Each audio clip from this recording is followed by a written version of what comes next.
Waalaikumsalam warahmatullahi wabarakatuh. Berjumpa lagi bersama saya Sandro Jabrik Wong Ganteng Sakdonya. Mohon untuk tidak menyebutkan nama dan identitas dalam percakapan ini karena percakapan ini saya naikkan dalam konten YouTube. Gimana ini, Mbak? Sampean kenapa? Mas Andro, nek umpama njaluk tulung ojo dinaikkan sih, boleh nggak Mas Andro? Loh, ya apa sih wis tak urupno. Iya, ada apa? Sampean cerita. Gak maksudnya pribadi dulu gitu, aku sama Mbak Yuli atau sama Mas Andro. Soalnya kan, Waduh, soalnya yang konten itu saya dulu. Sampean cerita. maksudnya Sampean cerita, sampean maksudnya kenapa? Wong sampean tanya-tanya ya tak jawab. Urgent ya tak telepon. maaf Mbak Yuli sama Mas Andro sebelumnya. Soalnya saya di kemarinnya 2 hari yang lalu nih kenyang oleh hujatan yang dinaikin konten gitu, takutnya mentalnya apa ya sekarang. Jadi misalnya pribadi dulu, terus misalnya udah solusinya gimana, terus boleh dinaikkan ya nggak apa-apa. Loh, saya kan pasti kasih solusi. Bukan langsung hari ini naik. Kalau saya kan nunggu 2-3 hari. Tak liatin dulu apakah ini layak dinaikkan atau tidak. Saya kan nggak langsung on. 2-3 hari lagi Oh baru iya, orang cerita oh dulu. iya, jadi nggak live ya Mas Andro ya? Saya beda sama konten sebelah, Mbak. Sama nggak pernah nonton konten saya berarti. Nonton sering kan, saya juga pernah main kan ke situ. Loh, sama pernah main ke sini apalagi? Emang konten saya dan konten sebelah emang sama? Kan nggak sama, ada bedanya. Iya, beda, soalnya saya cuma takut diserang sama ya konten sebelah ini. Kok takut diserang? Emang perang apa diserang? Tenangin dulu, semuanya tenangin dulu. Jadi semua konten kreator itu nggak mempunyai sesuatu yang sama. Ya ada bedanya. Justru saya itu ingin menunjukkan tingkat keperbedaannya ada di mana. Bukan hal yang sama saja. Tapi nek sampean nganggepe padha ae ya aku piye meneh, Mbak. Wong aku gak iso ngatur pikirane sampean. Iya, maaf Mas Andro. Jadi gini, kan kan gini ya, aku mulai dari mana ya, aku bingung. Pertamanya kan aku masuk kan ke situ kan pertamanya kan sama Mbak Yuli kan, yang pertama interview itu kan emang belum ada kabar, mungkin belum jodohnya kan sama majikan kan. Nah waktu itu aku itu mepet waktunya, jadi mana yang cepat tak tanda tangani karena waktunya cuma sebulan lagi kalau nggak salah. Nah sebelumnya aku mau minta maaf dulu sama Mbak Yuli, minta maaf kalau aku ada salah. Nah, terus aku tanda tangan di salah satu agent, tanda tangan kontrak kerja. Nah terus pulang dulu, medical terus kan ngajuin visa kan. Setelah itu pulang ke Indonesia, cuti 1 bulan. Nah setelah 3 minggu itu kan bisa turun. Nah di Indonesia itu kan aku kan di situnya kan ada suami kan, pernah main ke situ juga, silaturahmi ke Mas Sandro, dan alhamdulillah sambutannya sangat baik. Nah terus setelahnya medical di sana itu emang baik-baik saja, nggak ada kendala suatu apapun, nggak ada kendala. Terus lanjut. Nggak ada kendala suatu apapun. Nah terus setelahnya pulang di Indonesia sekitar 4 hari itu kan bulan puasa kemarin, saya itu mengalami pendarahan datang bulan itu nggak berhenti selama 3 minggu full. 3 minggu full itu keluar gumpalan juga sangat banyak. Saya kan heran dan saya periksakan ke dokter kandungan di sini. Nah karena kan saya di sini di dokter kandungan itu saya kesampaikan keluhan saya dan menyarankan untuk di USG kan Mas Sandro. Nah setelahnya di USG katanya itu tadinya ada janin terus pendarahan. Katanya dia tanya kan apakah ibu habis perjalanan jauh gitu kan, atau mengangkat berat. Nah emang kan saya kan pulang dari Hong Kong kan bawa 2 koper, anak-anak berat termasuk juga perjalanan jauh ya Mas Andro ya. Nah setelah itu saya bilang iya kan, terus USG bilang menyatakan bahwa sudah tidak ada janin, tinggal sisa-sisa darah yang bisa keluar secara alami. Saya tanya perlu dikuret nggak dok? Dia bilang tidak usah karena bisa keluar secara alami. Nanti masa nifasnya juga 3 minggu kan. 3 minggu atau 4 minggu darahnya baru suci lagi katanya gitu. Nah terus kan dikasih surat keterangan bahwa saya itu ada pendarahan dan semua udah keluar, tidak ada janin di dalam suratnya kan, saya itu juga kan. Nah terus dari agen sana kan memang kan kesalahan saya kan emang nggak ngomong kalau saya itu habis datang bulan selama 3 bulan, tapi saya maksudnya ngomongnya kamu siap kapan terbang, saya siap, oh boleh, saya tanggal 4 atau 5 siap, itu di tanggal 27 saya berbicara seperti itu karena saya rasa memang sudah tidak ada janin dari keterangan dokter, cuman kan waktu itu saya nggak ada omongan mengenai itu kan sama pihak agent, dengan pikiran saya udah nggak ada apapun kayak gitu, jadi nggak ada yang diomongin, pikiran saya gitu kan Mas Andro. Nah terus sampai tanggal 5 itu dibelikan tiket. Nah setelah itu kan saya kan cashback lagi. Nah posisinya itu masih garis 2 Mas Andro. Nah terus saya konsul lagi ke dokter, ini kenapa saya masih positif, sedangkan dokter sudah menyatakan bahwa sudah tidak ada janin. Nah terus dokter bilang itu hal wajar setelahnya pendarahan dalam 3-4 minggu, kadang sampai 6 minggu masih positif karena hormonnya masih naik dan akan turun secara bertahap katanya gitu. Ya sudah tanggal 6 saya fly terbang. Sampai sana saya ceritakanlah semuanya di agensi situ.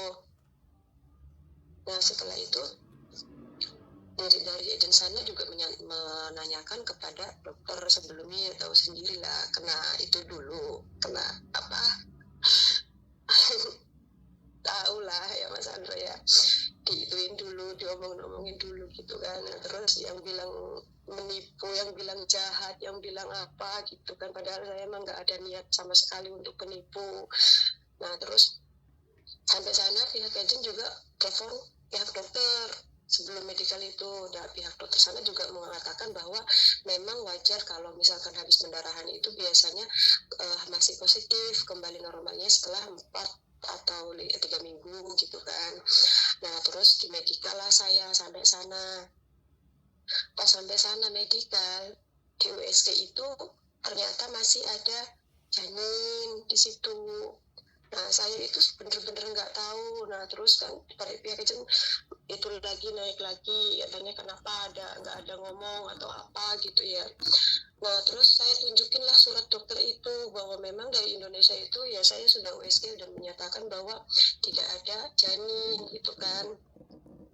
Nah terus saya ngomong kan, saya nggak mau pulang dulu, saya pengen kerja dulu, nggak apa-apa. Terus pertamanya kan dari dianya kan ngomong nanti kamu kalau udah hamil besar mau lahir di mana katanya gitu kan pihak agent. Aku bilang nggak apa-apa, nanti aku kalau udah saatnya pulang itu nggak apa-apa lahir di Indonesia, aku minta tolong 1 atau 2 bulan saja biar dapat pegangan untuk di Indonesia, saya bilang gitu kan. Nah terus dia telepon ke yang sebelah itu kan, dia kan kayak bergantung di situ kan, segalanya kan ditelepon di situ kan. Nah terus di situ tuh telepon tuh ngomong ya semuanya juga tak rekam pembicaranya. Terus dia bilang nggak bisa, kamu itu harus pulang, mana ada majikan yang mau, terkecuali kamu itu hamilnya sudah masuk di majikan, sedangkan kamu itu hamilnya belum masuk di posisi majikan, jadi kamu harus pulang gitu. Terus pakai tiket, uang jaminan yang di situ gitu kan. Sedangkan saya kan belum ada konfirmasi sama majikan atau apa, tapi saya dengar dengan berbahasa Hong Kong itu, saya kan ngertinya Mandarin ya Mas Andro. Kayaknya dia itu ngomong sama majikannya kayak gini, kayaknya ya, saya nggak tahu saya salah atau gimana, katanya si cacanya ini mengundurkan diri minta pulang kayak gitu kan, karena ya ada itu hamil katanya gitu. Dan sedangkan saya kan nggak merasa gitu, saya juga ngomong sama majikan, saya minta tolong ngechat sendiri kan. Nah, terus mungkin si majikan itu mengonfirmasikan lagi ke pihak yang di sananya bahwa si cecenya itu ya memohon sama saya minta kerja dulu 1 atau 2 bulan nggak mau pulang. Nah, terus saya pagi ditelepon lagi, kamu ngapain malam-malam SMS majikan, katanya gitu. Majikan ya marah, kata, pokoknya kamu sing tenang, nanti kamu di sini dirawat gini-gini kan, mesti penting kamu pulang ngasih tanda tangan dulu.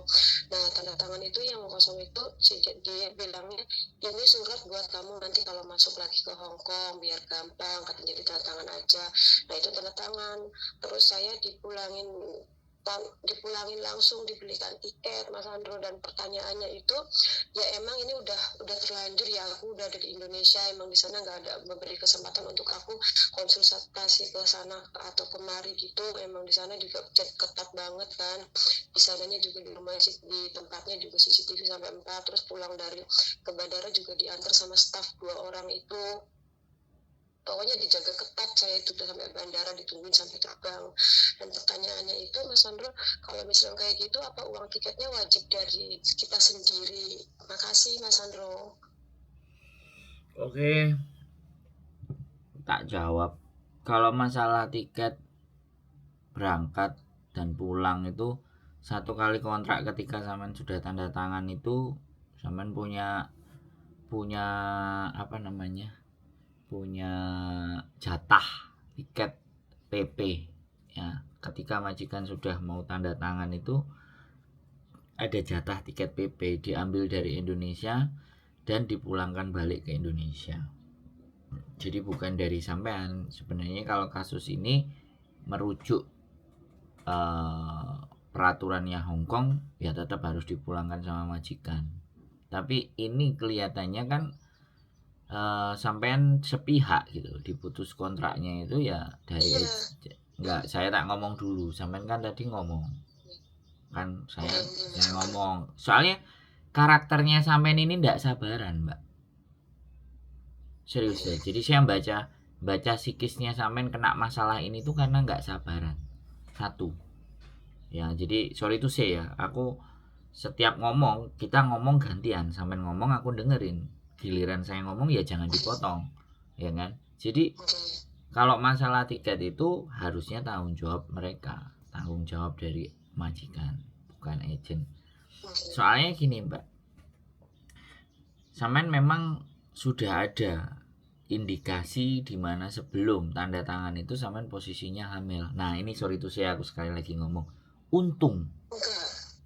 Sebentar aku ngomong dulu ya kan. Tadi sampean kan bilang ya hamil itu kan tidak mungkin hari itu sampean hamil, pasti ada umur usianya kan ya kan. Sampean tidak mens berapa bulan itu kan ada umurnya, ada usianya, ada tandanya, ada gejalanya ya kan. Kecuali sampean ngomong sendiri aku tidak tahu, nah itu berarti kan boleh tuh saya ngomong loh ya, saya kalau boleh ngomong ya kan, berarti sampean sengaja memang tidak menginformasikan hal itu. Satu itu ya, kita garis bawahi dulu.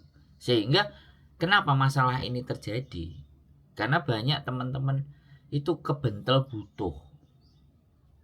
Jadi segala sesuatu dia akan tidak mencoba untuk tidak disampaikan atau ditutupi. Sorry itu aku ngomong kayak gitu. Ini kesimpulan saya, bisa salah. Nanti sampean bisa jawab, nanti gantian kita ngomongnya. Jadi kalau saya lihat ya, kalau tiket tetap, dan menurut saya agent ini masih baik, sampean masih diladeni, sampean masih diterno, karena posisi sampean ini lagi habis keguguran. Dijaga itu bukan berarti karena ketat, karena agent ini perhatian. Kalau ada apa-apa di jalan, coba namanya dia jauh semakin jelek. Wes sekarang sampean ganti yang ngomong. Pengen ngomong gimana?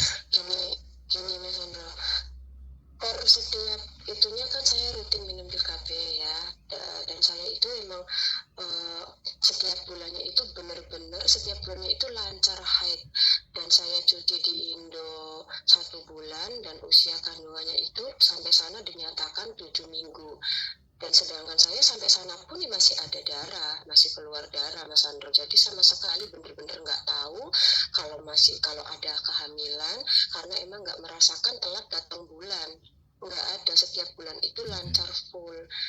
Itu terus kalau misalkan mau saya menuntut soal tiket, mau ada pengaduan atau sudah tidak bisa karena posisi saya sudah di Indo, Mas Andro?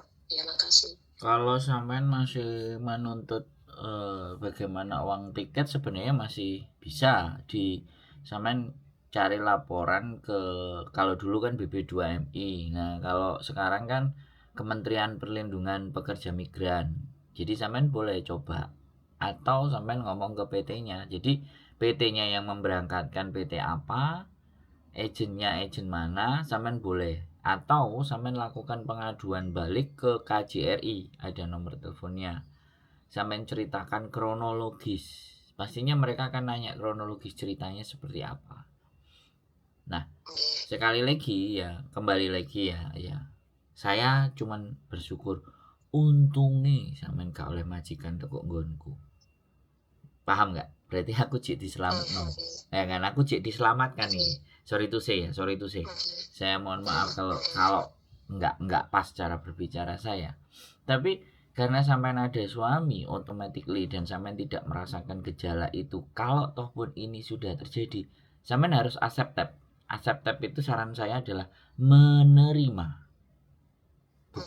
Bukan persoalan tiket tadi ya, tapi menerima. Ini ada rezeki yang mau muncul. Biasanya sekali lagi aku bilang juga, ya karena perjalanan jauh bawa 2 koper itu karena sampean memang tidak merasa bahwa ada sesuatu yang lain di dalam diri kita. Perempuan kan memang biasanya seperti itu, dan itu tidak salah. Dan ini bisa jadi sebagai bentuk, yang pertama adalah musibah, yang kedua sebenarnya di sini juga ada anugerah sebenarnya. Cuman tidak disadari. Terus yang ingin saya sampaikan kepada sampean bahwa take rest dulu, istirahat dulu, minimalnya sampai 6 bulan. 6 bulan itu tidak hanya secara fisik, tapi secara psikis. Nah, kalau sampean cerita sama YouTuber misalnya atau siapapun dan terjadi konflik, itu atas dasar biasanya karakter. Ada ketika sampean bercerita, sampean itu aku gak salah, aku cerita loh kejadian ini aku yo gak ngerti, saya nggak dalam bentuk kesengajaan. Nah, pihak yang sampean ceritain juga nggak mau kalah. Kan kalau ngomong sama saya kan gak eyel-eyelan tuh. Ya kan, jauh lebih tenang kan. Jadi yang saya amati, kalau sampean ngerasa bahwa trauma ketika sampean sudah bercerita di sana, kemudian dinaikkan di konten, kemudian dihujat semuanya dan ABCD, artinya sampean salah berbicara dengan orang. Ya kan? Karena maksud saya, karena seseorang yang punya rasa empati, dan apalagi sampean musibah keguguran. Sekarang pertanyaannya, di seluruh dunia mana ada manusia yang mau keguguran, kecuali memang dia sengaja ingin menggugurkan. Nah, psikologi inilah yang tidak dibaca oleh orang yang mendengarkan ceritanya sampean. Nah, makanya sampean sekali lagi juga, ketika ngerasa bahwa di mana tempat sampean bisa cerita, itu juga harus dipikirkan. Sampean lihat ya, ketika sampean bercerita dengan orang lain itu kapasitasnya sampai di mana, sampai sejauh mana, dan apakah justru ketika bercerita dengan orang itu akan memperbaiki mental sampean atau justru tidak. Nah, itu yang bisa ngukur sampean, Mbak. Nah, di situ jadi sampean sudah pernah datang ke tempat saya sama pasangan sampean. Bujuku tadi tak tanya, kamu udah inget Buyan? Sudah. Baru dia ingat ketika ngomong. Nah, automatically ya kan. Nah, ini loh Mbak, kadang-kadang teman-teman itu ada yang mencoba, ya aku nggak ngerti, latar belakangnya pasti satu, butuh, dan bojone sampean ada di sini kan, pinginnya ya tetap dari siji di sini pasti nih. Lah hasrat untuk jadi satu di sini itu menggebu-gebu tanpa melihat kondisi. Padahal kondisi sampean sudah sedang berbadan dua. Nah, ini loh. Nah, makanya kan kadang-kadang ketika di sini punya pacar, ini lebih-lebih sampean punya suami. Ya automatically kekhawatiran majikan itu kita kalau urusan yang begini tidak bisa disalahkan menurut saya loh ya. Dan secara peraturan pun sampean sebenarnya dilindungi, tapi secara finansial ya mungkin majikan akan merasa terugikan ataupun agent, karena memang sebenarnya kalau majikan tahu aturan ya enggak merasa dirugikan. Yang paling dirugikan menurut saya ya agensi, karena agensi meyakini sampean tidak terjadi persoalan, ternyata sampean ada janin yang tumbuh kemudian dia harus cancel. Dan kalau agent yang bijak automatically kan harus ganti anak, sedangkan ganti anak itu akan nambah waktu. Jadi ini yang teman-teman harus sadari. Jadi tolong tidak hanya dipikirkan bahwa dirinya sendiri, bahwa ketika mengecewakan majikan dengan kondisi cancel itu agent pasti akan mencari ganti. Jadi di situ persoalannya. Jadi di dalam masalah ini tidak ada yang keliru dan tidak ada yang salah menurut saya. Cuman sekali lagi kurang bijaksana saja. Kalau sampean bercerita dengan mereka, ini aku melihatnya dari sisi sampean, aku belum melihat konten. Dan aku nggak memikirkan kontennya orang. Tapi yang paling terpenting adalah saya ketika sampean berbicara dengan saya, psikologisnya sampean itu harus dalam kondisi aman. Saya harus pastikan. Ya kan? Makanya aku ngomongnya belajar pelan-pelan. Jadi ya seperti itu. Harapan saya ya kalau bisa sampean ya sudah, memang sementara waktu memang harus jauh misalnya. Sampean pulihkan dulu staminanya semuanya. Kalau sampean mau urus bahwa tiketnya sampean beli sendiri dipotong dari uang jaminan dan semuanya, silahkan dilaporkan ke Kementerian Perlindungan Tenaga Kerja Migran Indonesia. Pekerja migran ada itu. Bedanya beda nama aja. Kalau di setiap kabupaten ada. Silahkan monggo bikin kronologis cerita dulu. Sampean harus menceritakan kronologisnya. Setelah cerita kronologi ditulis di kertas, terus ajukan pengaduan sama mereka, PT-nya sampean tulis, agentnya sampean tulis. Mereka akan menindaklanjuti dan seperti apa saya kurang tahu. Itu kalau pertanyaannya sampean. Sekarang ada lagi yang mau sampean tanyakan. Ya Mas Andro, sebelumnya gini ya Mas Andro, bukannya saya pertama-tama gini, saya kan emang memikirkan ada pihak yang dirugikan juga di sini kan, dari pihak agensi dan majikan tentunya. Makanya kan saya cuma menanyakan soal tiket. Nah kata Mas Andro kan menulis nama PT lah. Dan sedangkan saya kan khusus dari Hongkong nggak tahu nama PT-nya atau apa. Pertama itu ya Mas Andro ya. Saya pernah udah nyari-nyari juga kontak KJRI. Kalau misalkan dari Hongkong kan saya bisa menghubungi karena nomornya kan nomor Hongkong. Nah dari sini saya kesulitan mencari nomor telepon BP